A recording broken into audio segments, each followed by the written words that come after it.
प्राण प्रतिष्ठा के बाद प्रधानमंत्री का व्रत खुलवाने वाले कौन है ये महाराज? प्राण प्रतिष्ठा के बाद व्रत खोलने के लिए क्या किया प्रधानमंत्री ने? व्रत के बाद क्या बदलाव लाए गए प्रधानमंत्री के भोजन में? स्वामी गोविंद देव गिरी जी महाराज ने प्रधानमंत्री के लिए कही बड़ी बात। आपको बता दें कि स्वामी गोविंद देव गिरी जी महाराज सिर्फ भारत में ही नहीं बल्कि विदेशों में भी प्रसिद्ध हैं। श्रीमद् भगवत, रामायण, महाभारत और आध्यात्मिक विज्ञान के अन्य प्राचीन ग्रंथों पर उनके प्रवचन मंत्रमुग्ध कर देते हैं। स्वामी गोविंद देव गिरी जी महाराज, जिन्हें पहले आचार्य किशोरी जी मदन गोपाल व्यास के नाम से जाना जाता था, इनका जन्म 25 जनवरी 1949 को महाराष्ट्र के अहमदनगर जिले के एक छोटे से गांव बेलापुर में एक ब्राह्मण परिवार में हुआ था। स्वामी जी ने श्री पांडुरंग शास्त्री 8 वलय के कुशल मार्गदर्शन में दर्शन शास्त्र के स्नातक की उपाधि प्राप्त की। इसके बाद स्वामी जी प्रसिद्ध वैदिक विद्वान वेद मूर्ति डॉक्टर विश्वनाथ जी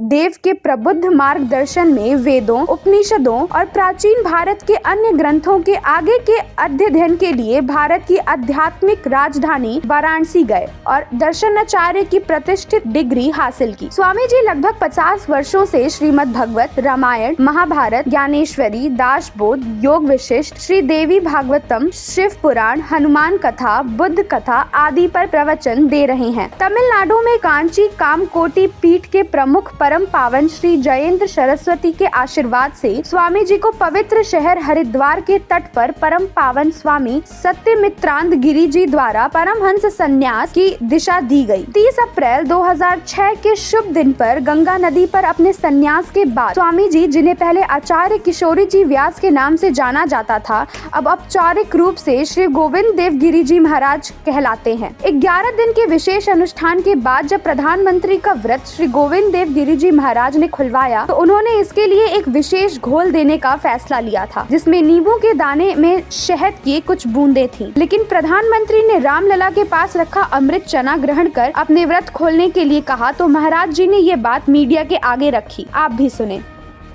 अपना उपवास पूर्ण कर रहे हैं माननीय प्रधानमंत्री। 11 दिवसीय उपवास को वो पूर्ण कर रहे हैं।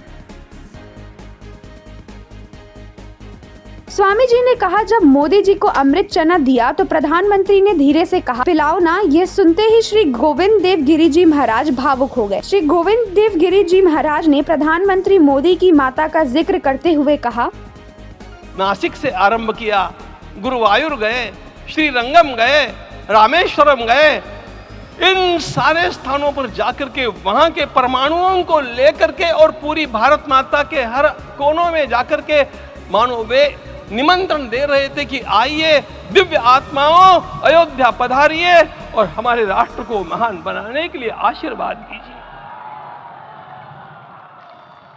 इसी तरह की तमाम खबरों के लिए देखते रहिए पैनिक खबर।